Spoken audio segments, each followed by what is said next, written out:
Buenos días, tardes o noches, señoras y señores. Sean bienvenidas y bienvenidos al tercer episodio de su programa favorito, La Economía de Andrómeda. En esta tercera entrega les hablaremos del siguiente tema, Revolución Industrial, y de los siguientes autores, Adam Smith y David Ricardo. Empecemos por la Revolución Industrial.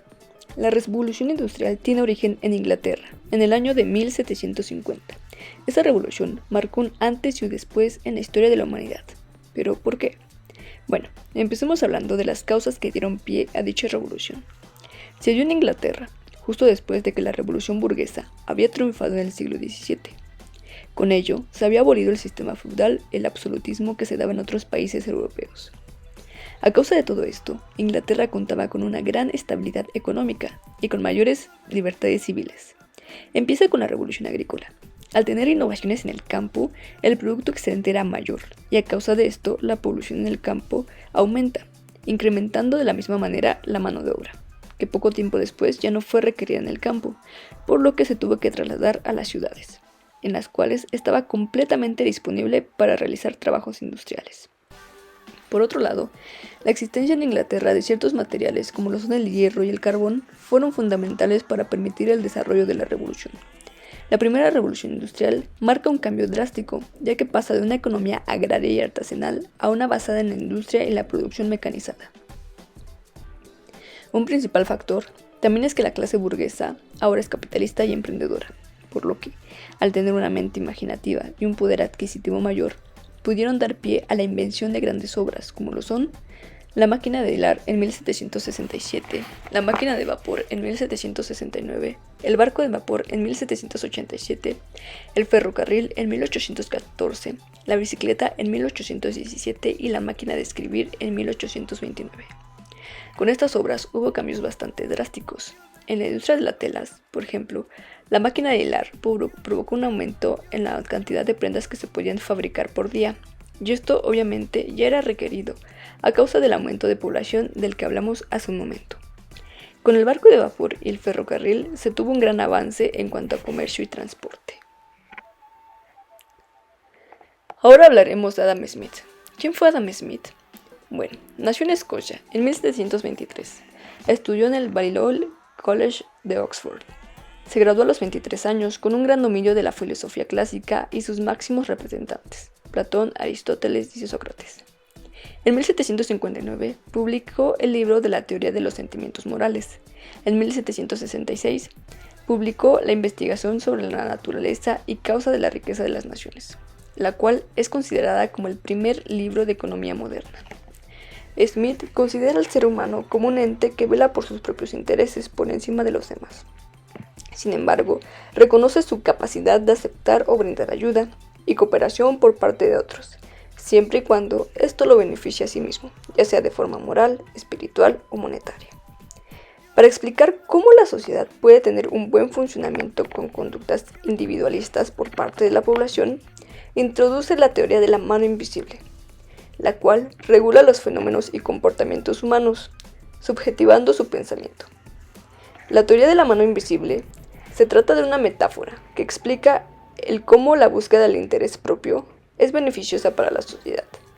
Es decir, no hay inconveniente en que cada persona busque su interés individual, ya que, por la ley de oferta y demanda, se beneficia a la sociedad de una manera indirecta. Por esto mismo, pensaba que cuanto menos control existiera en las economías, éstas alcanzarían su máximo bienestar, ya que, según él, la ley de oferta y demanda era suficiente para que pudiera alcanzar un equilibrio económico estable.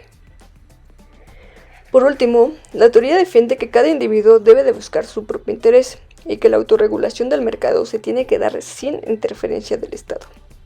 Para Smith, la riqueza es todo lo que se consume y genera bienestar, y por lo tanto es aplicable a todos los estratos sociales y económicos. Para Adam Smith, donde predominaba el capital, prevalecía la actividad económica, y que cualquier aumento o disminución del capital generaba el aumento o disminución de la magnitud de la industria. También existían dos tipos de valores, el valor de cambio y el valor de uso.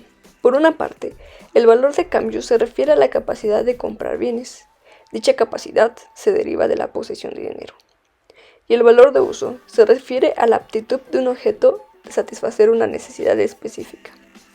Sin embargo, Smith dice que esto solo funciona en una sociedad poco evolucionada. Introduce la paradoja del diamante y el agua. En esta plantea que el valor de un bien no tiene que ver con sus propiedades. Por ejemplo, si existe agua en abundancia, las personas no necesitan un suministro particular de agua, pero en el desierto su valor aumenta, ya que en el desierto el agua es escasa. Sin embargo, en el mercado, a pesar de ser mucho más útil y necesaria que un diamante, su precio es más reducido, ya que el agua no compra nada y no puede ser intercambiada por nada. Sin embargo, el diamante, aunque tiene un poder escaso de valor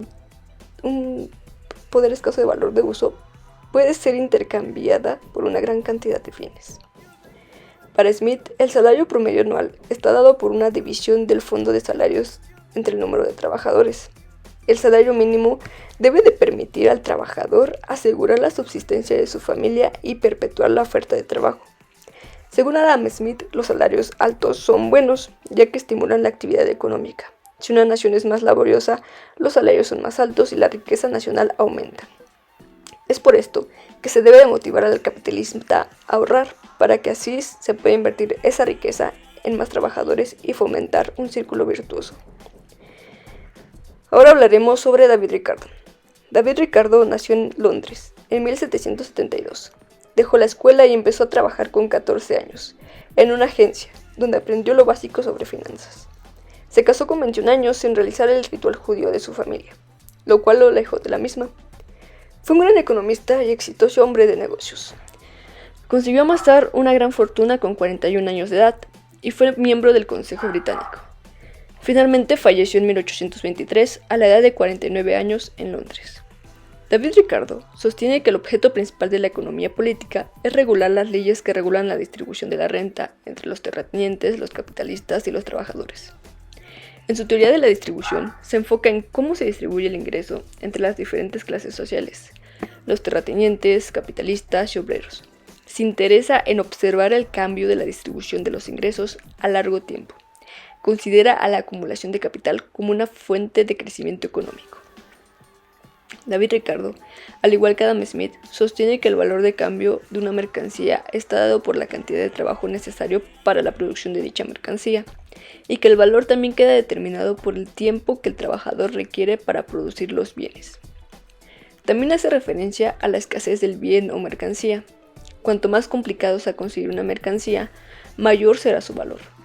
Es importante en aquellos bienes difíciles de conseguir, como lo puede ser una obra de arte famosa. David Ricardo sostiene una postura contraria a la de Adam Smith en cuanto a los salarios. Argumenta que si el salario de mercado es alto, los trabajadores tienden a reproducirse, lo cual aumenta la oferta de trabajo, provocando que el salario baje. Para él existen dos tipos de salarios: el salario natural, que es aquel que cubre las necesidades básicas del trabajador, y el salario corriente, el cual está determinado por la oferta y demanda del trabajo. En su teoría de la renta de la tierra nos habla sobre cómo la renta es la diferencia entre el costo para producir y precio en que se vende el producto. En esta teoría nos habla de los crecimientos decrecientes. Para David Ricardo, a un mayor aumento de ciertos factores, mientras todo lo demás permanece constante, llega a un punto donde no corresponde un incremento proporcional del producto. Establece que si un factor de producción se incrementa continuamente y los demás se mantienen constantes, la tasa a la que aumenta el producto total acaba disminuyendo. David Ricardo introduce la ley de ventajas comparativas, en la cual da respuesta a la pregunta: ¿es mejor para la economía de un país ser autosuficiente y producir todos sus bienes, o especializarse en producir algunos y luego comerciar con el resto de los países? Para esto, toma como ejemplo a Portugal e Inglaterra. Calculó que aunque los dos países fueran capaces de producir tejidos y vino, para Inglaterra sería más fácil producir tejidos, y sería lo mismo para Portugal, con su producción de vinos. De esta manera, en lugar de que ambos países perdieran tiempo y dinero esforzándose para producir ambos bienes, David Ricardo sostuvo que se enriquecerían si se especializaban en producir un solo bien y después lo comerciaban con otros países. ¿Qué aprendimos hoy? Hablamos sobre cómo la revolución industrial tuvo bastantes cambios drásticos en la economía y en la sociedad. Los medios de transporte cambiaron, agilizando la movilidad de personas y de mercancía comercializada. Se sustituyó la mano de obra completa por máquinas, las cuales producían mucho más que lo que producían las personas por sí solas. Hablamos de Adam Smith, las características que plantea sobre la conducta humana, su teoría de la mano invisible, capital, valor, riqueza, salarios y el círculo virtuoso del desarrollo económico. También hablamos sobre David Ricardo, el fin que él ve como principal para la ciencia económica, su teoría de la distribución, la teoría del valor y su posición sobre los salarios, así como los dos tipos que existen de este mismo, los rendimientos decrecientes y la ley de ventajas comparativas.